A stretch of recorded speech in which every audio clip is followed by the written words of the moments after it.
Hey, I'm Primitive Tim, and today I want to show you guys how I do the Eastern Two-fletch with turkey tail feathers and a river cane arrow shaft. So the first thing we want to do is we want to prepare our feathers. So to prepare the feathers, what we're going to do is we're just going to kind of pull out these frills here, and so that there's a triangle on the back of the feather, just like this. And I'm going to take this. Now this is probably not the best way to do it, but well, you use your saliva and you just kind of want to soak it so that it stands back. Kind of like that. And you could stick it in your mouth, but sticking bird feathers in your mouth probably isn't the best idea. And then right there, we're gonna pinch it, and so that that little part sticking off will kind of flop around. So now I've got two that are pretty much exactly the same. And of course, it's very important that both feathers are exactly the same. Otherwise, you're not gonna get good flight out of the arrow. Now at this point, I'm gonna strip the feather, and basically what I do is I'm gonna go up to about here. There's not really any exact measurements, so just wherever you want is fine. And so I'm gonna go to about right here and just strip all of that off. And this can just be discarded, so I'm just gonna throw it on the ground. And I wanna do the same thing with the other one, so I'll lay the two over top each other, and so they're exactly the same. So now we have two identical feathers still. We want to constantly compare the two feathers as we go along, just to make sure that they are the same. And like looking at this, I'm probably just going to take that off. That looks a little bit better. Perfect. Also, we're going to strip the other side, but only to the length we want. So I'm going to start about right there and just tear off all these feathers. And then again, I'm going to compare the two and kind of line them up and then strip those feathers off. And look at them again. Do they look good?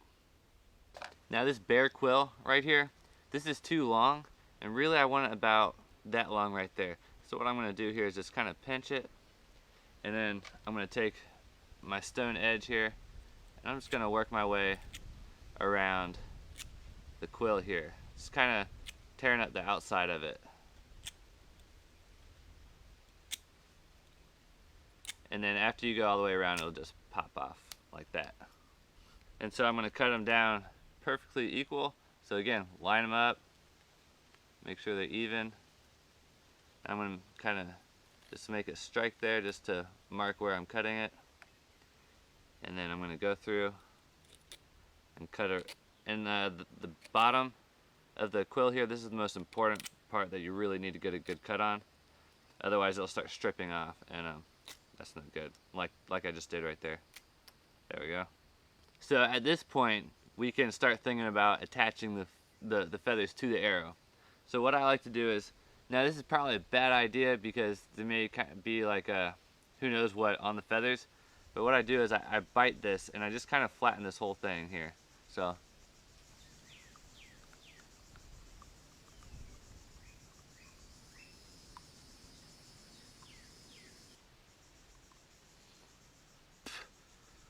now that has kind of flattened the quill here, and that's going to make it a little bit better when I attach it to the arrow shaft, and that'll give it a lot more of a fluid transition from the shaft to the fletching. Alright, so now that our feathers are prepared, we can go ahead and set those down, and we need to prepare the shaft.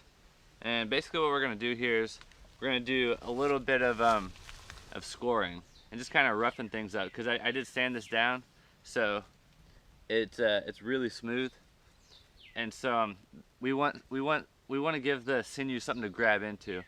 So we're going to line these up to where they're going to be. So about right here is where I plan to attach it. So I'm just going to mark right here with my finger. That's where I plan for the end to be, and then I'm just going to mark down, you know, about an inch to where the sinew will stop. And I'm just going to rough up that whole area here. Also, you want to rough up the back area where the back of the fletching is going to be attached. And so just get that nice and rough. And you'll be able to feel a definite texture change when you do that. And so you'll be sliding your finger along and it'll be nice and smooth, and all of a sudden you'll hit a rough patch. And that's exactly what you want. Back to the feathers again. These little parts sticking out right here in the back, we're going to fold that in. So you got the underside of the feather and the outside of the feather. And I like to, it doesn't really matter which way you fold it, but you want to be consistent with both of them, with both feathers. And so I like to fold it in, just because the outside of the feathers, it's more vibrant. The underside is kind of dull colored. So I'll hold the sinew down and the feather at the same time, and then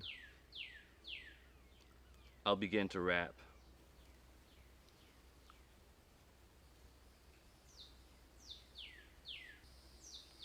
And once I get a few wraps on it, it's not where I want it to be. So I'm gonna slide the feathers down and then slide it all back up together onto that rough patch. And you'll be able to feel when you get onto that rough patch. That's good. So what I'm gonna do now is I'm gonna set this out into the sun to dry, and the sinew will dry down real tight, and then we can work on the next part. Alright, so my sinew is dried, and after it dries, I just want to kind of look down the back of the shaft and double check to make sure that they're sinew wrapped on exact opposite sides. You don't want them kind of cockeyed or anything. That'll mess up your fletching a little bit. And also, while this was drying, I went up and I climbed up a pine tree, and I got a little bit of just some real sticky sap. And so I mashed that into a little ball. It's kind of like putty, really. And I'm going to use that when I sinew down the front end. So I'm going to lay these down, kind of get an idea of where I want them to be. Now the sinew is going to be going over the top of the vein of the feather here. Now this is fairly smooth because this is all keratin, which is very smooth. It's your fingernails and hair, that's the same stuff. And so it's a very smooth material. So I'm going to lay this down and just kind of real gently just slide this flake across it, and just to rough this up as well, give the sinew something to bite into when I wrap it, especially down there at the end. And you can go off on the side a little bit as well, because sinew will be touching that. Alright, so I just have like a little bit of pine pitch on the end of the stick, so I'm going to kind of warm that up in the candle flame here, and just kind of take it and spread it around the shaft. And this is essentially like putty at this point, and so it's real sticky, and I'm going to try and spread it as thin as I can on the shaft.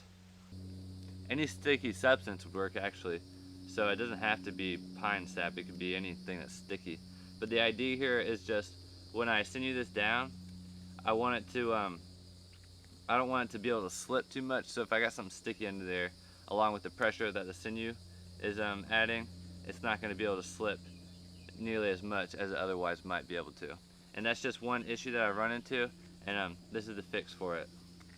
Now after we spread the pine sap on there, I'm going to take a rock, and I'm just going to kind of scrape off the gunky areas. And so, right there. And so that's going to just leave a real thin layer of stickiness. And that's all we really want, is just a little bit of stickiness. We don't want these big globs on there. So if you can smear it down real thin, maybe use some heat, that'll work. But again, we're trying to keep this as simple as possible, so I'm going to leave out the heat. Alright, that's perfect. So we got a nice sticky spot here. I'm going to go ahead and bring my fletchings down, and I get them positioned about where I want them. Then we'll go ahead and sinew wrap. I like to sinew wrap as close to the feathers as I can. And this initial wrap is more like a temporary one. And so it's basically just to hold on the feathers while I get them positioned exactly where I want them. Because I'm not going to be able to get them exactly where I want them first try. It's just not going to happen. So I'm going to spin them. And as I spin them, this is going to bring them tight up against the shaft of the arrow, so we don't have any wind getting caught up under there. So I'm going to take this fairly long piece of sinew, and of course it's wetted, and I like them a little bit thick for this part because I'm going to do my initial wrap, and then pretty much straight away I'm going to try and start transitioning that onto the vein of the feather here. and I want to pull that real tight as I go over it, because that'll make it a lot lower and that transition a lot smoother.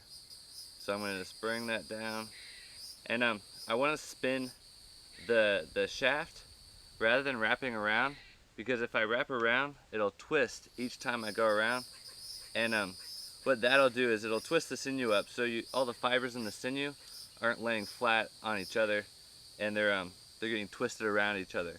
And so we want this to lay as flat as possible. So that's why I don't like to twist the sinew, and I make sure that I twist the shaft rather than wrapping it around with my arm. So that is going to make a very nice, smooth transition. Now I'm going to unwrap this sinew that was at the base of the feathers here, and I'm going to bring it down to where the transition wrap was. And what I'm going to do here is I'm just going to continue that wrap. And any little part that's sticking up, especially when I first start wrapping, I want to make sure that gets covered, because I don't want anything sticking up, because it's going to be sliding either across sliding across my hand. So I want everything to be very, very smooth.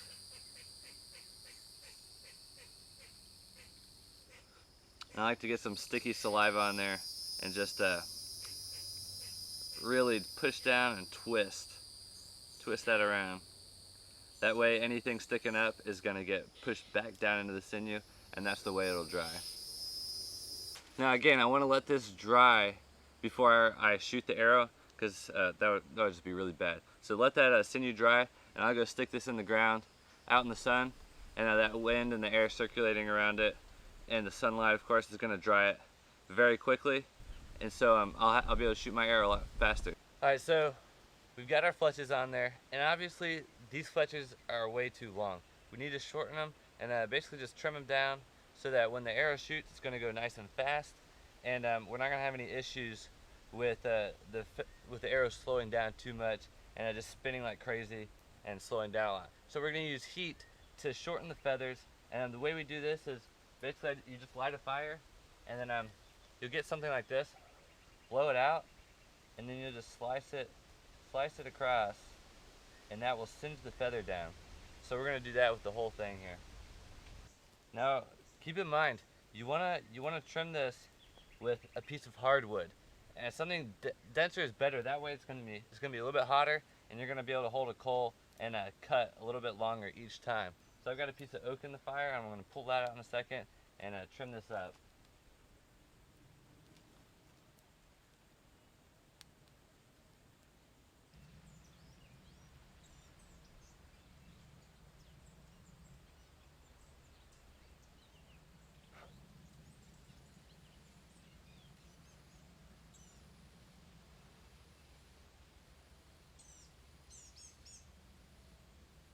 And what I like to do is, if I spin it like this and just really look at it while I'm spinning it, I'll be able to tell which one's longer and where I need to trim.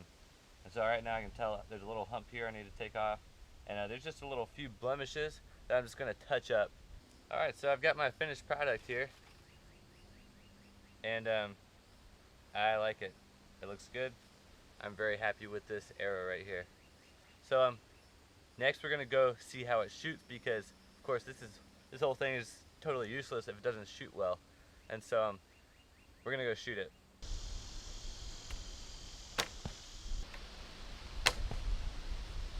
Yeah, baby. I like that arrow. I really like that arrow. It's a good arrow.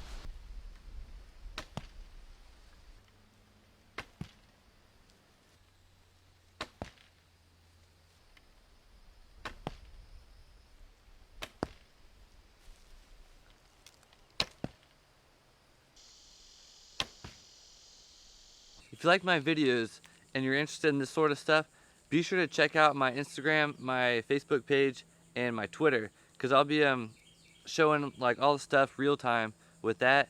And so I'll be posting pictures to Instagram, giving updates on Facebook. And so if you're interested in that, check the description. I'll give links to each of those things, and that way you can just kind of see what I'm up to if you're interested. So until next time, find a new way to appreciate nature.